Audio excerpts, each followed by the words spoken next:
So let's step into the Word. Hey, could I ask you just to allow yourself to be moved in these moments, in the next moments? I mean, God's Spirit is present, and He speaks not only in worship, but He speaks through His Word. And I just want to ask you to open your heart to be moved by what He says. So we're in this series that's called I Believe. Comes out of Hebrews 11, where there is this catalog of Old Testament people listed. And we've been asking the question, we'll just ask it again one more time. I mean, all of these people lived from 1,000 years prior to the writing of Hebrews to many thousands of years before Hebrews 11 was written. I mean, what makes them so distinctive that they would be remembered for a millennium or many millenniums, that they would be lifted up on the heart and mind of this New Testament writer? Right?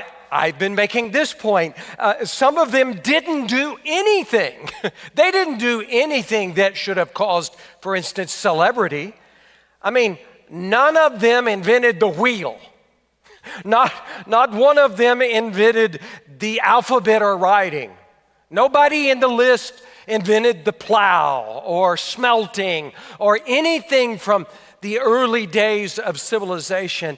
And yet the Word of God calls all of them extraordinary. And it calls them extraordinary for a very particular, very peculiar reason. And you need this in your life. The Word of God calls them extraordinary because of their capacity to trust. And man, I'm telling you, there's almost nothing more important in your life as a Christ follower than that. Your capacity to trust and to depend completely on God and what He has said and the promises that He makes you. I mean, we're raising this up as like almost the most important thing in your life. I mean, listen, this is what will make your life extraordinary. If you grow your capacity for trust, for dependence, for reliance on Him, your capacity to believe God, to deeply depend on Him, to learn to wait on His promises might be the most important function in your life. And so we're walking through all of their lives. Everyone mentioned in Hebrews 11. There are 11 that are mentioned by faith. There's a grouping of names, and then there's a group of no names. We're going to walk through all of it. And so we're just to the third person today. And he actually goes together with the other three. The way that the author of Hebrews wrote it, he means for these three to be understood together. And so the first was Abel, right? And from him we saw faith worshiping. And then secondly, last time we saw Enoch, and from him we saw faith walking. And now today Noah, and from him we're going to see faith working.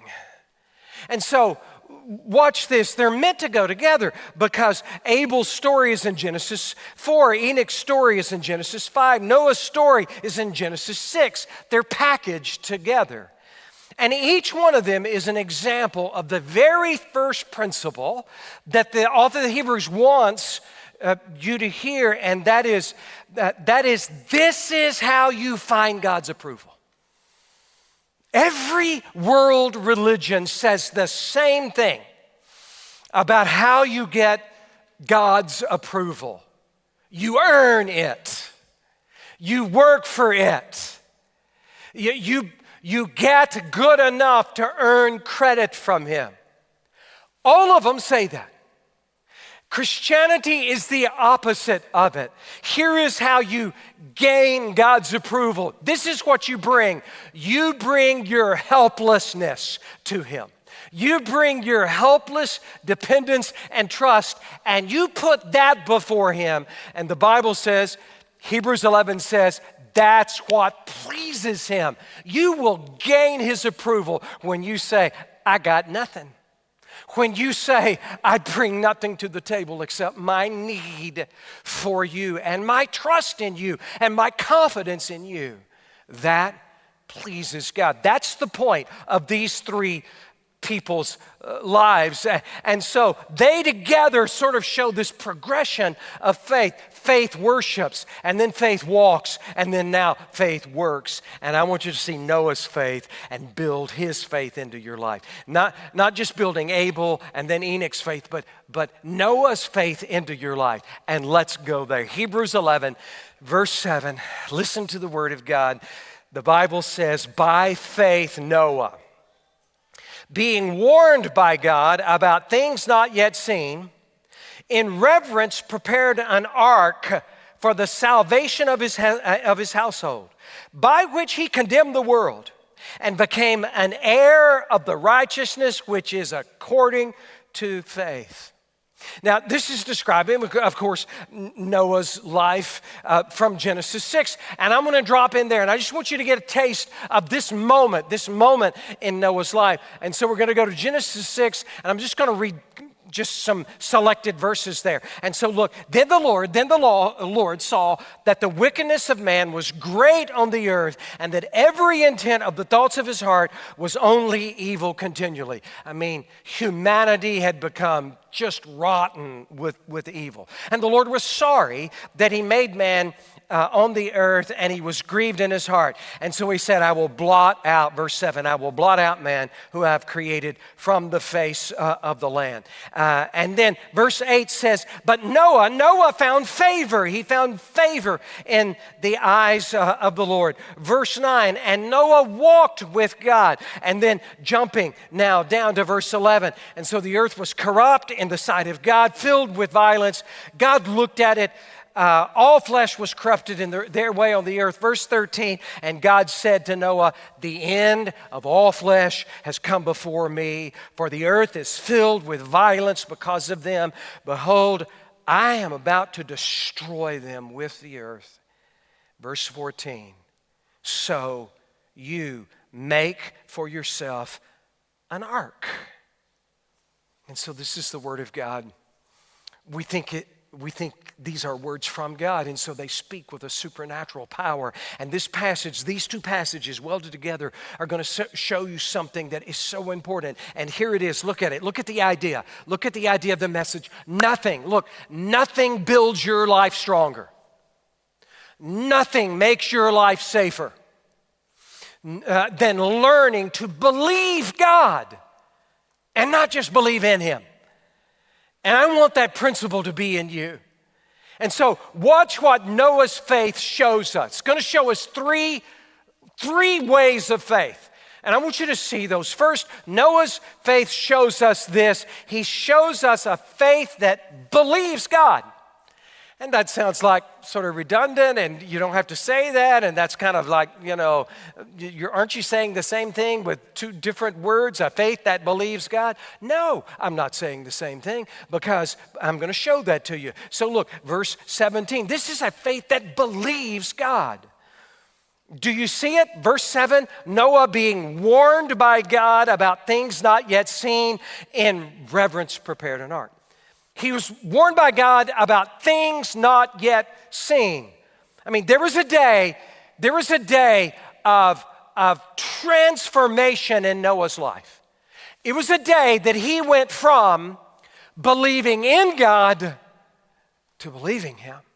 And there's a huge transformation between those two. Here's a definition. It's a definition of faith. Genuine faith is not believing in God, it's believing Him. And I want you to see that distinction, because it's critical to your faith, your dependence growing, your capacity for dependence growing.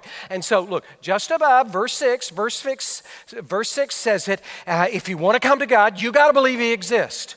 Okay, that's believing in God. Okay, so you have to believe in God.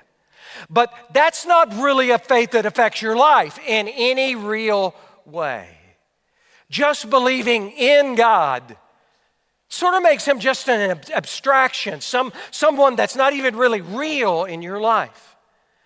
And so for faith to have any power, for it to have any effect in you, it'll only come with the movement of from believing in to believing. It means you have to begin to let what God says about reality to be reality for you, right? You have these clashing realities in all kinds of areas of your life. I mean, one that's, easy to, talk about is that you have a reality that the culture around you tells you is reality. This is the way life works. This is real reality. And in so many ways, it clashes with what God says is reality and the way to live your life. They clash. To believe God is to believe God's reality, the reality that He says is real. And so you're looking for the day in you to stop saying, I believe in God. Do I believe Him? I believe Him. That conversion is an enormous leap. And so it means you gotta have to begin to let what God says about reality really define you. It defines you rather than what the world and what all of your senses tell you. And Noah is an example. He's our example of a faith that believes God. And so God comes to Noah and He says, Noah, there's a dark wave coming, a wave of judgment, a time of deep anguish, and it's going to sweep everything away before it. And nothing can stop it, and nothing can stand before it. And I want you to prepare for it. And so verse 7, he is warned. He's warned by God about things not seen. Do you know what that means? Noah has no reference for anything God has just said to him. I mean, Noah has possibly never seen rain before. And God tells him it's going to rain so much it's going to destroy life on the planet. I mean, he has never seen a flood of water, never seen it, but he has no reference for what a flood is. He tells him to build a boat, a 450-foot by 75-foot boat, and it's probable that Noah has never even seen a boat before, maybe never heard of a boat. And then he tells him a judgment is coming to wipe away everything dark and evil on the earth. And Noah has never seen that. He's never even heard of that before. And so God uses five realities that Noah has no reference for. And then he says, build a boat. And Noah builds the boat. God told him to do something about things not seen. That is the difference from believing in God and believing God. He believed God, what God said to him about his life, about reality around him, and he believed it over his own senses. For faith to have any power in your life, for it to have any real effect in your life, at some point, you got to stop just believing in God. And you got to believe Him. And yeah, I know you're thinking, man, what does that even mean? Are you kind of just playing tiddlywinks here? Theological tiddlywinks here. Are you kind of just just doing some sort of crazy thing there? And the answer is no. Look, the verse says that Noah was moved by something. NASB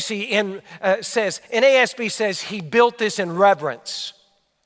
NIV says that he built the ark in holy fear. This is his motivation. He was moved by something. And it means he felt such awe for God, of God, that it just focused his life. It changed the way that he lived his life. I mean, think of Noah's life prior to building an ark to 120 years of building an ark. This is his faith. Noah said, I am now defined by what I don't see, I haven't seen yet.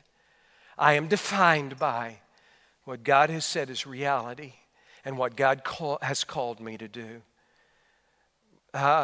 I mean, what does he see around him? Just life going on the way he's always seen life happening. What's going on around him? This is what changes him. I'll be defined by what God says. And now apply that to you. Apply it to your life. God, I'm going to be defined by what you say is true, what you say is reality, what you say is the way that I should live my life. I'm not going to be defined by the world or what it says is real or where it says meaning is found or any other thing. I'm going to live by things not seen. There is a huge difference between believing in and believing God, and that's the first thing his faith teaches us. But then there is a second, watch this second, and that is Noah's faith shows us a faith that rebukes the world. It rebukes the world. And so that happens also in verse 7, in reverence. Noah, by faith, Noah, in reverence, prepared an ark for the salvation of his household, by which he condemned the world. Building this ark by which he condemned the world. His faith brought a kind of power into him. I want you to hear that. His faith brought a kind of power into him to believe that what God says is true and real and makes my life more meaningful and work more than anything the world tells me. And it turns out that power, it turns out to be a standing power in his life. And it turns out to be a proving power in his life. And the proving power was in the 120 years of non-stop faithfulness and building faith. I mean, look closely. How did Noah condemn the world? I want you to hear two things, kind of teaching here. So, how did Noah condemn the world? The verse says he condemned the world. Well, grammatically, it can mean one of two things. He condemned the world by his faith, or he condemned the world by preparing the ark. 120 years of building an ark. And so, what this word for condemn means in the context is to condemn something by a good example. His life condemned the world. The way he lived his life, in contrast, showed the world they had no life at all in comparison to his. And so there is this power in you that makes you stand. Listen to this. This is where it applies to you. There is a power when you move from believing in God to believing God. A power comes into you that makes you stand when others crater. Let me give you an example. Years ago, I had a friend whose name was Michael. And Michael was in pharmaceutical sales. Except his role was to secure gigantic contracts from huge hospital systems, millions upon millions of dollars in single contracts. And so there was a lot of fierce competition, lots of pressure on him to perform. And so he calls me one day, and he seems concerned, and he just says, David, I need you to pray for me because I may have just lost my job. And I'm on my way home, and I've got to explain this to my wife. And so I asked, what happened? And so he tells me this story, that he had just traveled to Chicago to try to win a major contract with a hospital system there. And at the last minute, his boss wanted to go with him on this endeavor. And so he went along. And so they went and met with the hospital team. Michael made his very best pitch to get their business. And then after the meeting, Michael's boss in the group, his boss says, hey, let us take you out. Let's go have some fun. It's all on us. And so his boss orders a car, and then he suggests to the group, let's go to a strip bar. And it was like a lightning strike in Michael's heart. He loved God. He loved his wife. His reality was not the reality of the world. He didn't want to go to a strip club, but he also wanted to keep his job. And so he is under this enormous pressure for the minutes that it takes them to load the elevator, to go down to the lobby, to go out to the car. They get down to the lobby, and he just turns to his boss. He tries to say it as quietly as he can. He just says to him, "Hey, man, I'm sorry, I can't go. I can't go there. I have a commitment to my faith, and I have a commitment to my wife. I can't go." And this is happening sort of in earshot of the potential clients, and the boss is turning kind of beet red, and he says essentially to him, he says, "Get in the car or lose your job." I mean, essentially he says, "Get in the car or lose your job." Michael didn't get in the car. And so he's on his way home to explain to his wife, "I have probably just lost this great job." And so he's on the phone with me and asking me to pray with him, and we did. We prayed. So a few days later, I don't know, 2 days, I can't remember, just a few days later, he calls me again. And man, I was just, "Man, how are you? How's it going?" And he says, "Well, I'm calling you because I don't fully understand what has just happened." And so he started telling me the story. I just got a call from my boss's boss at corporate. And he said, "Hey, I just want you to know you just landed one of our largest contracts ever with the hospital that you were just at. But the reason I'm calling you is that it comes with some caveats. It comes with some conditions." They said these conditions have got to be there. They said they only want to work with you. And this boss's boss not knowing, said they apparently heard a conversation that you were having with your boss, and it made them want to work with you. And so look, for this to work, I'm calling you to tell you, I got to promote you over your boss, and I got to put you in charge of the whole region. And so I'm wondering, can you do that? Now, don't miss the point. His faith and the way he did his work rebuked the world. His life had a proving power. His life had a standing power. I want you to get that in just a few words. Let's go to the verse. Let's go to this next verse. Look at what Proverbs 2:7 says.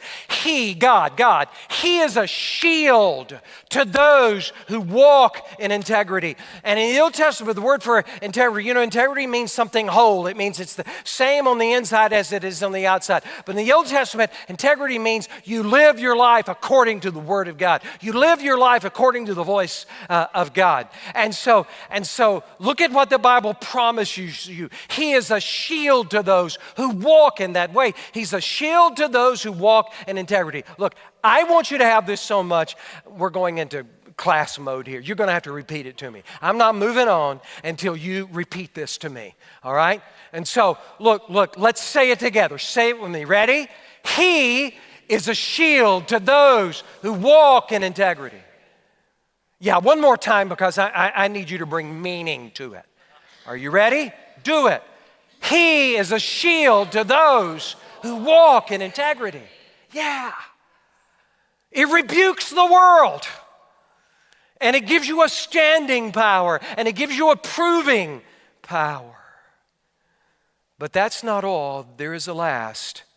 Number 3, Noah's faith shows us a faith that builds a safe place. His faith shows us a faith that builds a safe place. So I'm taking this out of Noah's journey. So when we get later into Genesis 6, so everything that I just talked to you about, God has said a dark wave is coming, judgment is coming. And so I want you to build this ark because the flood is coming, it's going to rain for 40 days, all of which you have no reference to. You don't even know what I just said. But I'm saying, build an ark. I love Genesis 6:22. Thus Noah did. That was good enough. He believed God. And so how did his faith build a safe place for him? Well, number one, he built the boat. And that's bigger and huge. It's beyond what you can even imagine. He built a boat. I love the way that Genesis 6 unfolds. all of that, I have no reference. I mean, it is as if God is speaking a foreign language to him. He has no reference for any of it, but thus Noah did. I mean, can you, listen, what I want you to see is, can you imagine the total rearrangement of his life? How do you go from being whatever Noah was, farmer, baker, butcher, whatever he was, how do you go from that to 120 years, build the ark, build the ark, build the ark, build the ark? It's a total rearrangement of his life. All of his life was focused on constructing his means of rescue. And so listen, what was going on in his life? For 120 years, his life is being refined. It's being refined by repetitive faithfulness, simply obeying what God said to do. And so what is the result of, what was the evidence of that? What was the expression of that? He built the boat. And that process built a life of faithfulness. Man, there's God's call in your life. I mean, you want a faith that builds a safe place around you. It is about your faith producing faithfulness every day. Nobody's perfect in it. Nobody scores 100% every day, but it is about you growing in your trust and your dependence on God every single day. This is what will make you strong. This is what will make you safe. There's a New Testament version of this, and it comes at the culmination of Jesus' preaching. The Sermon on the Mount is like this capsule of all of Jesus' preaching about what it means to live in this life. And so that sermon culminates in Matthew 7. And the very last thing that Jesus says is, look, everyone who hears these words, you hear what God says to do, who hears these words of mine and does them, thus Noah did, will be like a wise man who builds his house on a rock. And the rains fall and the floods come and the winds blow and beat against that house, and it does not fall because it's been founded on a rock. And everyone who hears these words of mine and does not do them. I believe in, but I don't really believe, I just believe in, will be like a foolish man who builds his house on the sand. And the rain falls and the floods come and the wind blows and beats against that house and it falls. And great is its fall. He built it. And secondly, he entered into it. He entered into it. Genesis 7 says that. Came about after 7 days, waters of the flood came upon the earth. On that very same day, verse 13, Noah and his family entered the ark. He entered into what his faith had built. That's what I want for you. That's what I want for my life. And so 120 years of building faithfulness, and then enter that safe place. Enter what your faith builds. It's what God invited. Listen, it's what God had called him to do. Look, he entered into what his faith built. It was God who saved him. It was God who invited him into building the boat. It was God who gave him the inheritance of righteousness because Noah trusted him. It was God who protected him, but Noah built the boat. Man, you got to get that.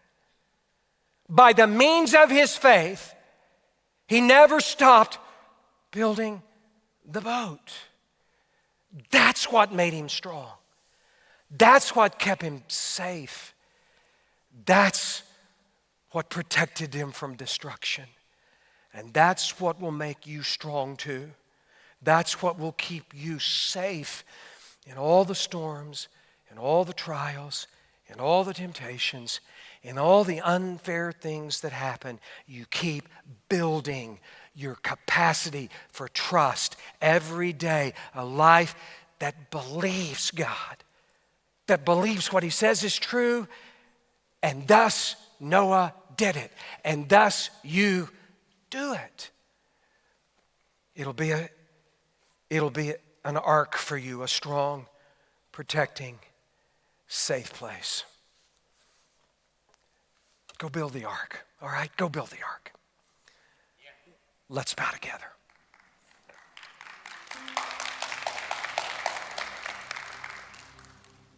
I want us to pray together.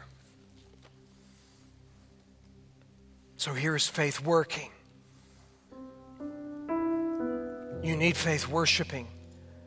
Abel taught us that. You need faith walking. Enoch taught us that. You need faith working. Thus, Noah did. That needs to be in you. No more just believing in God. I believe Him. And I think believing Him builds a safe place around me. And every day I'm going to be faithful to bow, to trust, to depend, to rely, to constantly open my hands before God and say, I've got nothing, I need you completely. Let Him build a safe place around you. I want you to pray for a moment. Please pray. You need the transition right now. Pray it. Move me, God, from believing in to believing. Move me by holy fear. Move me to be thirsty for what you call reality, rather than what my senses say reality is. Move me to the faithfulness every day to build the safe place around me. Father, I'm praying that for every one of our lives. And we trust you. We want to grow in our capacity for that. And we pray it now in Jesus' name. Amen.